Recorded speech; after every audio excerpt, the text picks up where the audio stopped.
Panama leaks के बाद अब मंजर-ए-आम पर आई दुबई प्रॉपर्टी लीक। लेकिन सिनेरियो है क्या और क्या सवाल हमें पूछने चाहिए, बात करेंगे इस वीडियो में।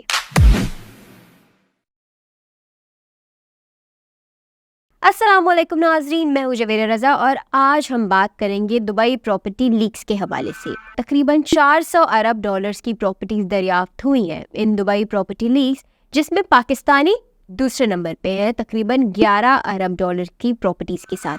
पाकिस्तान में बहुत सारे तज्जियाकारों का इस पे बयान आया है, तो कहना तो ये है कि ऐसा कोई लॉ नहीं एग्जिस्ट करता जिसके तहत पाकिस्तानी ओवरसीज में प्रॉपर्टीज नहीं खरीद सकते। बिल्कुल सच बात है, लेकिन अगर वो प्रॉपर्टीज टैक्स के प्रोसेस से नहीं गुजरी देन सवाल उठता है। पाकिस्तान में अगेन हम लॉ की अगर इसकी बात करें तो कोई ऐसी सोर्सेज नहीं है जो कि उस ओनरशिप को डिक्लेयर एज इन कर सकें। अगर लोगों के पास ऐसी सोर्सेज नहीं मौजूद होती कि वो अपनी उन प्रॉपर्टीज की ओनरशिप का बयान दे सके, उसको प्रूव कर सके, तो अगेन वहाँ पे इन्वेस्टिगेशन होनी चाहिए।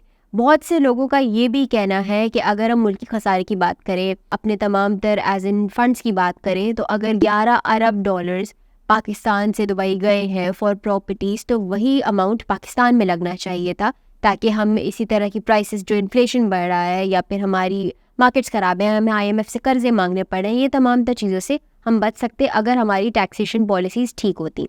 अब बात करें दुबई प्रॉपर्टी लीक्स के हवाले से।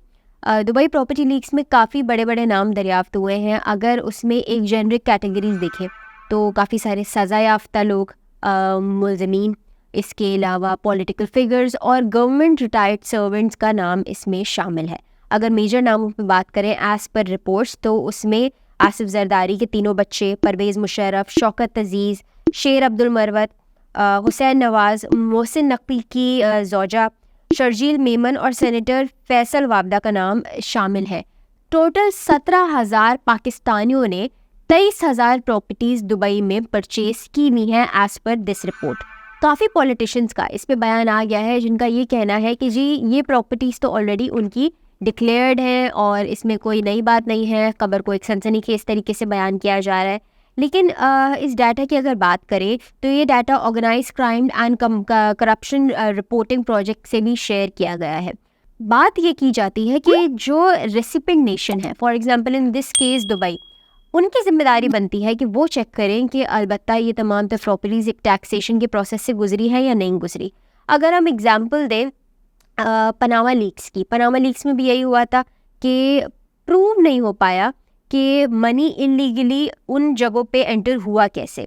अगर हम 2018 में इसी तरह के केस की बात करें, जब एमनेस्टी आई थी, तो सुप्रीम कोर्ट ने एक सुमोटो नोशन जारी किया था जिसके तहत ये कहा गया था कि तमाम तरह अपनी प्रॉपर्टीज़ को डिक्लेयर करें। उसमें बहुत सारी प्रॉपर्टीज़ को डिक्लेयर किया गया था। तो जब तक ये पॉलिटिकल फिगर स्टेटमेंट्स देते रहते हैं कि जी हमारी प्रॉपर्टीज़ ऑलरेडी डिक्लेयर्ड हैं, तो वो स्टेटमेंट्स की तरह ही लेने चाहिए जब तक हमारे पास कोई as in terms of proof नहीं आ जाए। बहुत सारे बड़े ऐसे नाम शामिल हैं जिनकी 300, 400 प्रॉपर्टीज़ इस केस में निकली हैं। लेकिन ताज्जुब की बात यह है कि बहुत से ऐसे भी नाम शामिल हैं जिन्होंने तकरीबन 2010 में 60,000 दिरहम की प्रॉपर्टीज़ दुबई में परचेज़ की, जिनकी अगर हम तनख्वाह देखें, डेजिग्नेशन देखें, माली हैसियत देखें, तो 30,000, 70,000, मैक्सिमम लाख रुपए उनकी तनख्वाह। अब उनके पास वो एसेट्स कैसे आए कि जिसके तहत वो वहाँ पे प्रॉपर्टीज़ परचेज़ करें, वो एक सवालिया निशान है। पनामा के केस की बात करें तो वहाँ पे भी कोई इन्वेस्टिगेशन नहीं हुई थी। बहुत ज़्यादा एक सनसनी उसकी फैलाई गई, बहुत ज़्यादा वो खबर जो है वो न्यूज़ में रही, लेकिन जो है उस पर कोई इन्वेस्टिगेशन नहीं हुई। एहतसाब के हमारे जितने भी इदारे हैं वो भी हम समझते हैं कि पॉलिटिकल एजेंडाज़ के तहत ही बनाए गए हैं, वो अपने पॉलिटिकल एजेंडाज़ पे काम करते हैं। इवन पनामा केस भी एक पॉलिटिकली मोटिवेटेड नोशन जाना जाता है। अब उसमें ये कहा जाता है कि 400 बंदे शामिल थे पनामा लीक्स में, लेकिन फोकस मियां नवाज शरीफ पे ही था। चले वो प्राइम मिनिस्टर थे, फोकस उन पे जाना ही था, तो उनका ही काम बनता था कि वहाँ पे वो एक ऐसी इन्वेस्टिगेशन जारी करते जिसके तहत तमाम चीज़ें सॉल्व होती। इमरान खान के दौर में भी यही देखा गया कि एक फैक्ट फंडिंग कमेटी कायम तो की गई, लेकिन उस फैक्ट फंडिंग कमेटी ने इवन डाटा भी सारा कलेक्शन कर ली, लेकिन उसके तहत उसके ऊपर काम नहीं किया गया। अब किस तरह से इस मौक़िफ़ को लिया जाएगा, किस तरह से इस मामले को सुलझाया जाएगा, क्या ऊँट किस करवट बैठेगा, क्या सिनेरियोज़ होंगे, ये तमाम तर चीज़ें आप हमें कमेंट सेक्शन में ज़रूर बताइए। तब तक के लिए मैं हूँ जवेरा रज़ा। अल्लाह हाफ़िज़।